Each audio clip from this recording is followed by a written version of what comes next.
उसी प्रकार जैसे वो बचपन में बुलाया करती थी, राम जल्दी आओ पुत्र, भोजन परोस दिया है।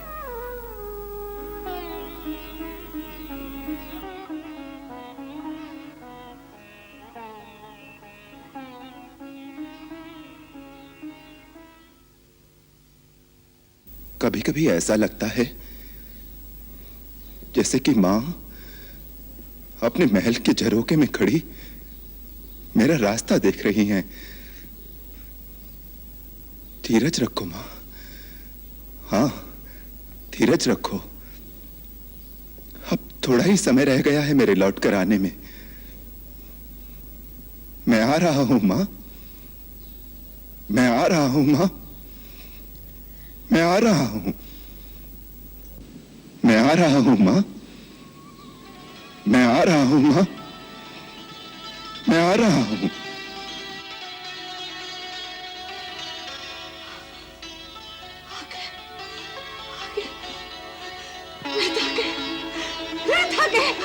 मेरा राम आ गया, मेरा राम आ गया। सुमित्रा, सुमित्रा, मेरा राम आ गया। दीदी, रथ आ गया, हाँ रथ आ गया, मेरा राम आ गया, मेरी सीता आ गई, रथ आ गया, रथ आ गया, हाँ रथ आ गया, मेरा राम आ गया। दीदी, रथ आ गया, मेरा राम आ गया, मेरी सीता आ गई। दीदी, क्या कर रही है दीदी, क्या कर रही है? सुमित्रा, सुमित्रा राम आ गया, 14 वर्ष बीत गए ना। देख देख तेरा लक्ष्मण भी आ गया, अभिरथ महल में आ जाएगा, अभिरथ महल में आ जाएगा। नहीं दीदी नहीं, आपको भ्रम हुआ है। 14 वर्ष नहीं बीते, अभी तो 1 वर्ष बाकी है। 1 वर्ष बाकी है? वो कब बीतेगा? दीदी, जहां 13 वर्ष धीरज रखा है, तो आप क्यों धीरज खो रही हैं? जैसे 13 वर्ष बीत गए, वैसे ये वर्ष भी बीत जाएगा दीदी। नहीं सुमित्रा, 13 वर्ष बिताना सहल था, पर अब 1 वर्ष बिताना असह्य हो गया। अब धीरज नहीं रखा जाता, नहीं रखा जाता।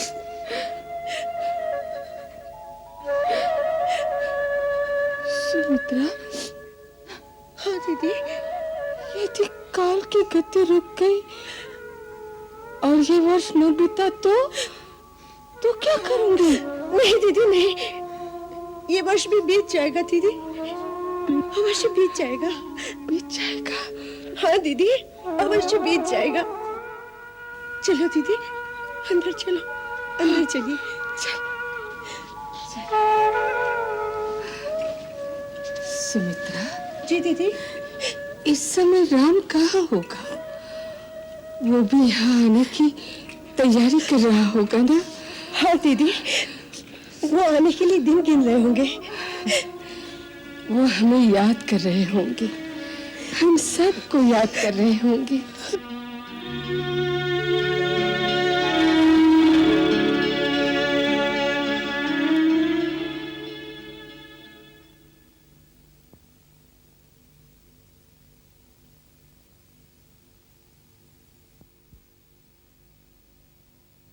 भैया, एक हीन भावना मुझे सदा अपने आप में लज्जित करती रहती है। ऐसी क्या बात है तात? भैया, आप जैसे निर्विकार शांताकार की शीतल छाया में मेरा प्रतिपल प्रतिक्षण व्यतीत होता है, फिर भी मेरी वृत्ति इतनी उग्र क्यों है? आपसे विपरीत क्यों है मेरी प्रकृति भैया? लक्ष्मण, तुम ऊख के समान हो, ऊपर से कठोर, परंतु अंदर केवल मिठास ही मिठास। बस यही हो तुम। भैया, आपने स्वयं ही मेरे उग्र स्वभाव के लिए कई बार मेरी ताड़ना की है, परंतु आज मुझे बालकों के समान बहला रहे हो। जीवन में अनेक बार मेरे रक्त में क्रोध का उबाल आया है। उन सब का कुछ न कुछ औचित्य मैं सिद्ध कर सकता हूं, परंतु एक क्रोध, एक आवेश के लिए मैं स्वयं को कभी क्षमा नहीं कर सकता। वो क्या? देवता समान भरत भैया पर संदेह, उनके प्रति दुर्भावना, उन पर शस्त्र प्रहार के लिए तैयार हो गया मैं। इस ग्लानि को मैं अपने मन में से कभी नहीं निकाल पाता।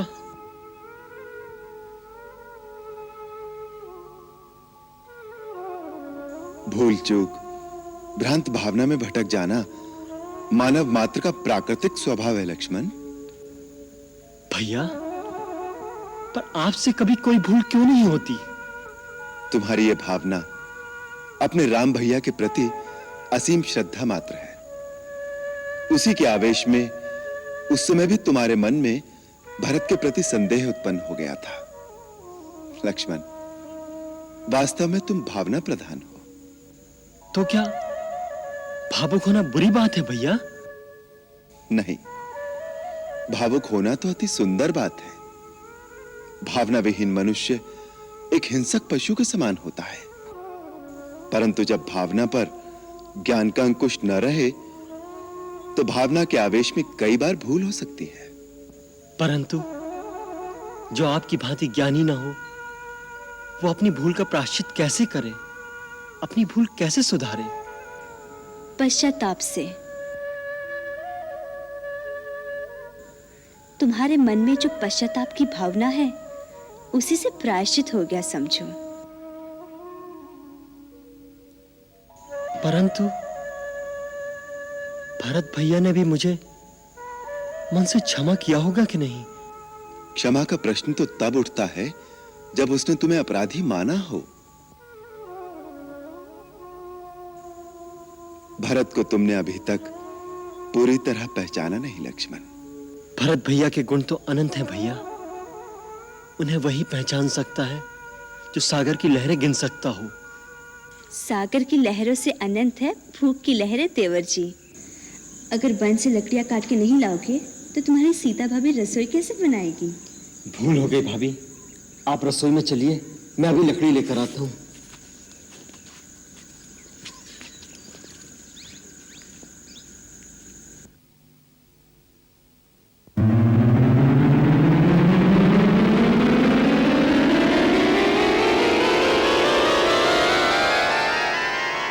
शूर्पणखा व्याकुल भई,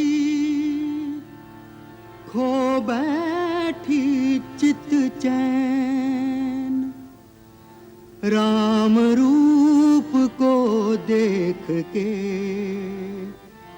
चकाचौंध भय नैन। कामातुर लोलुप नारी, भई अंध गई मत मारी, भई अंध गई मत मारी। कामातुर लोलुप नारी, फैलाने लगी निज माया, इच्छाकृत रूप बनाया, इच्छाकृत रूप बनाया। फैलाने लगी निज माया। अंबर से भू पर गिरी, लगा काम का बाण। झुलस उठी कामाग्नि में, बस में रहे न प्राण।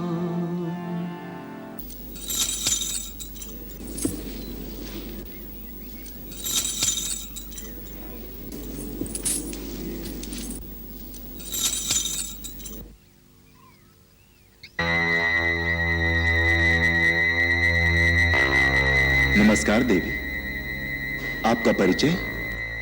वैसे प्रकृति पुरुष के परिचय की क्या आवश्यकता?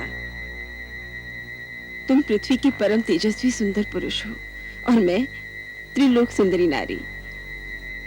हे हे त्रिलोक सुंदरी, मैं आपकी क्या सेवा कर सकता हूं? मैंने तीनों लोग ही छान मारे हैं, परंतु अपने अनुरूप सुंदर, सचीला और वीर पुरुष आज ही देखा है। इस पृथ्वी पर न तुम जैसा कोई पुरुष है और न मुझ जैसी नारी। विधाता ने हम दोनों को एक दूसरे के लिए ही रचा है, इसलिए पति भाव रखकर मैं तुम्हारे पास आई हूँ। मैं इच्छा अनुसार रूप धारण करने वाली राक्षस कुल की राजकुमारी शूर्पणखा हूँ। मेरा नाम कामवल्ली भी है। राजकुमारी शूर्पणखा? हाँ, लंकेश्वर त्रिलोक विजय रावण का नाम तो तुमने सुना ही होगा। महर्षि पुलस्त्य के पौत्र, महात्मा विश्रवा के पुत्र, महाराज महाबली, विश्व विजयी तेजस्वी रावण मेरे भाई हैं। महाबली कुंभकर्ण और विभीषण भी मेरे भाई हैं। इस विशाल जनस्थान पर जिनका पूर्ण अधिकार है, वो पराक्रमी योद्धा खर और दूषण भी मेरे भाई हैं। देवताओं का कोषाध्यक्ष कुबेर भी मेरा भाई है। प्रसन्नता हुई परिचय पाकर, परंतु तुम्हारा परिचय नहीं मिला। तपस्वी के वेश में जटा धारण किए और धनुष बाण से सुशोभित तुम साधु भी दिखते हो और योद्धा भी। वास्तव में तुम हो कौन? देवी, देवताओं के समान पराक्रम वाले और परम धर्मात्मा महाराज दशरथ का नाम तो सुना होगा। मैं उन्हीं अयोध्या नरेश दशरथ का पुत्र हूं, राम। राम? राम से किस काम की आशा लेकर असुर सुंदरी के कोमल चरण इस कुटिया तक आए हैं? प्रथम दर्शन से ही मेरा मन तुम में आसक्त हो गया है। तुम्हारी रूप यौवन से आकर्षित होकर खिंची चली आई हूँ। पति की भावना रखकर प्रेम अर्पण करने आई हूँ। मुझे अपनी भार्या के रूप में स्वीकार करो। इस पृथ्वी पर तुम जैसा पुरुष नहीं और मुझ जैसी नारी नहीं। हमारा संजोग अजोड़ होगा। आदरणीय असुरबाला, हे भद्रे, क्या तुम मेरी परीक्षा लेने आई हो? नहीं सी पुरुष, मैं आत्मसमर्पण करने आई हूँ। तुम्हारी सुंदर सजीली रूप में मुझे अपने सपनों का कंत मिल गया है। मुझसे गंधर्व विवाह रचाओ।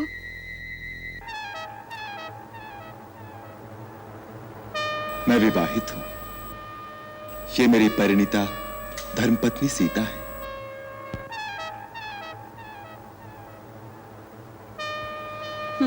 क्या रखा है इस सूखी सड़ी काठ की पुतली सी क्षुद्र मानव स्त्री में?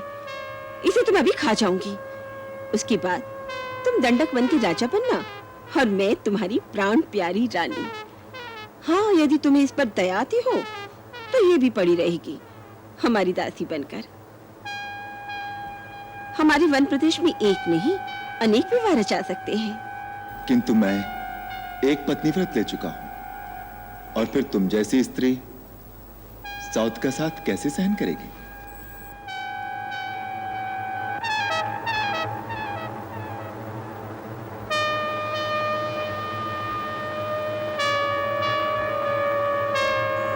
भाभी जी, मैं वन से आपकी रसोई के लिए सूखी सूखी लकड़ियां ले आया हूं।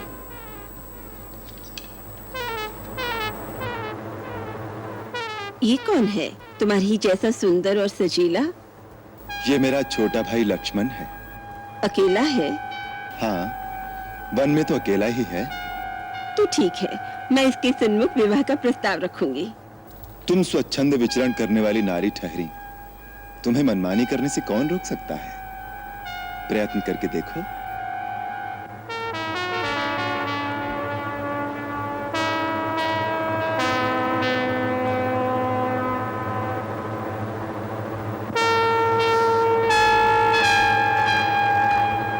क्यों जी लक्ष्मण जी, अकेले हो? कहिए, आपको क्या कष्ट है? कष्ट नहीं, मैं तुम्हारे लिए सुख और आनंद का प्रस्ताव लेकर आई हूँ। अभी तो आप भैया से कुछ याचना कर रही थी। उस भाग्य ने मेरी बात का मोल ही नहीं जाना। कहता है मेरी स्त्री साथ है। छोड़ो उसे, मैं हर तरह तुम्हारे योग्य हूँ, तुम मेरे योग्य हो। मेरा परिणय प्रस्ताव स्वीकार करो। भद्रे, स्वामी को छोड़कर सेवक के पास क्यों चली आई? क्या तुम्हारी दृष्टि में स्वामी और सेवक में कोई अंतर नहीं? हे गजगामिनी, कहां तो तुम स्वामिनी बनने के सपने देख रही थी। मैं तो अपने बड़े भैया श्री रामचंद्र जी का दास हूं। मेरी संगनी बनकर भैया भाभी की सेवकाई करते करते थक जाओगी। रानी बनते बनते दासी क्यों बनना चाहती हो? जाओ, वहीं जाकर अपनी मनोकामना की याचना करो। मैं यहाँ याचना करने नहीं आई। तुम दोनों भाई मेरे प्रेम प्रस्ताव को ठुकरा रहे हो केवल एक शूद्र स्त्री के कारण। इसका तो मैं नामो निशान मिटा दूंगी। तुम्हारे सामने इसे अभी खा जाऊंगी।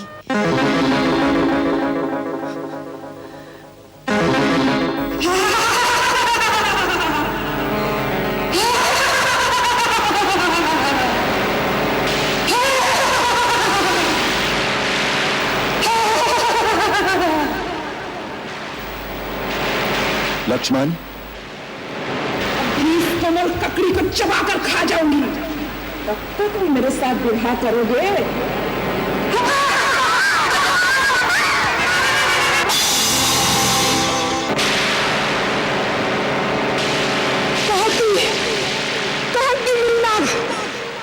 यदि दंडकारिणी में तुम दोनों की चिता ना जला दी तो मेरा नाम सुपनखा नहीं, मैं रावण की बहन नहीं, खरदूषण मेरे भाई नहीं।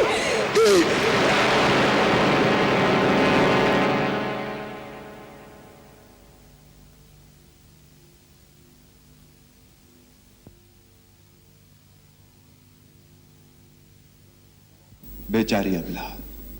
भला कहो भैया। फिर भी अच्छा नहीं हुआ। बुरा क्या हुआ? स्त्री थी। दुराचारणी दुष्टा थी। महर्षि विश्वामित्र ने भी ताड़का वध का आदेश देते समय यही कहा था। ऐसी दुष्टा नारी का वध करने में कोई दोष नहीं, हमने तो केवल उसकी नाक काटी है। एक लज्जाहीन स्त्री जब कामातुर हो जाए तो उससे भयानक और कोई नहीं होता। वो तिरस्कृत होकर अपना और दूसरों का सर्वनाश कर सकती है।